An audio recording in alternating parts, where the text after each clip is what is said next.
Hello students, today we are going to discuss the last topic from our chapter Water Resources.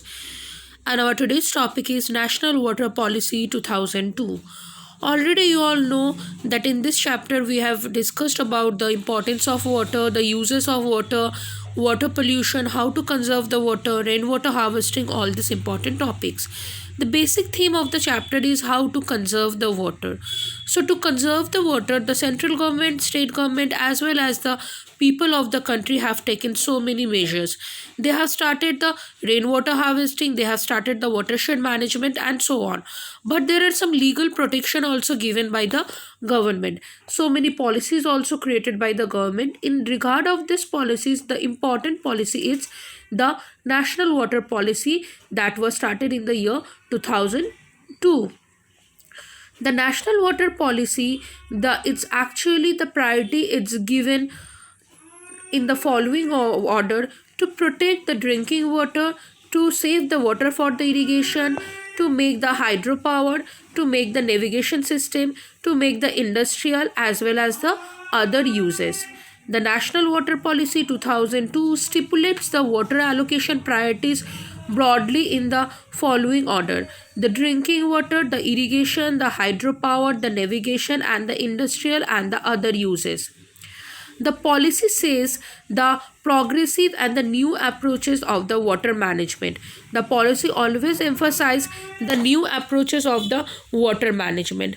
Some of the key features or some of the important features of NWP, that means the National Water Policy 2002, includes irrigation and the multipurpose projects should include the drinking water component wherever there is no alternative source of drinking water.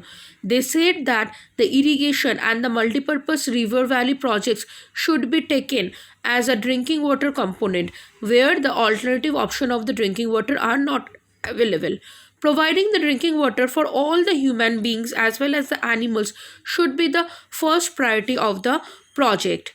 Measures should be taken to limit and regulate the exploitation of the groundwater. You need to take the measures to limit as well as the stop the exploitation or regulate the exploitation of the groundwater. You need to take the different kind of the measures also.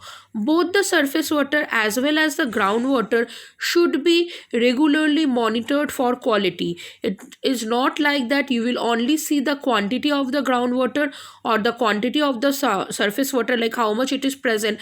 You need to monitor the quality of the groundwater as well as the quality of the surface water also. A phased program should be undertaken for improve the water quality. They said that you need to undertake the programs to improve the water quality. The efficient utilization in all the diverse uses of the water should be improved.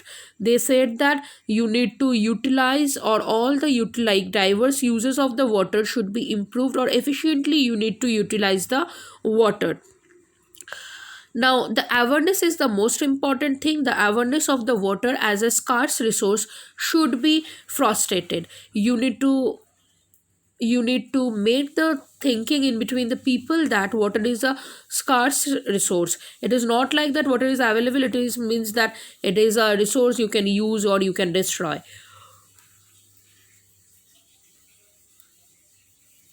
The conservation or the this type of the awareness should be promoted through the education, like in case of the syllabus it should be included, like how to solve the problems of the water or how to save the water, as well as the intensive as well as the disintensive as well as the regulation. This technique should be taken. So this all actually are the main theme of the water conservation or the national water policy. For today this much only. Thank you so much.